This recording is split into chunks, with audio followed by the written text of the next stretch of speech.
আমাবস্যার চাঁদের আলোয় নারকেল গাছগুলি রেঙে রয়েছে। সামনে সব থেকে বড় নারকেল গাছটার দিকে চোখ যেতেই চক্ষু স্থির হয়ে গেল। এ আমি কি দেখছি? দেখি কি এক বিশালাকায় মহিলা গাছটাতে বসে পা দোলাচ্ছে।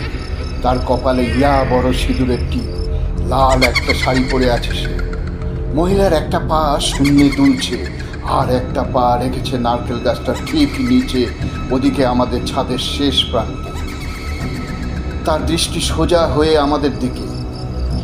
ওর চোখের থেকে আমার দৃষ্টি কোনোভাবে সরাতে পারছি না। দাদা আর কাকু বেঘোরে ঘুমাচ্ছে, ওদের ডাকবার ক্ষমতাও যেন হঠাৎ করে হারিয়ে ফেলেছে।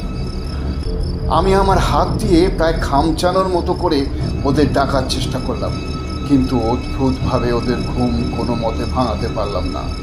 কিছুক্ষণ পর দেখি সেই বিশালাকৃতি মহিলা আমার দিকে দৃষ্টি রেখে নারকেল গাছ থেকে নেমে আমাদের ছাদের শেষ প্রান্তে, যেখানে তার একটা পা রেখেছিল, সেখানে দুপা দিয়ে সোজা হয়ে দাঁড়ালো। শুধু তাই না, আমার দিকে তার দৃষ্টি নিক্ষেপ করে আমাদের দিকে এক পা করে এগিয়ে আসতে লাগলো।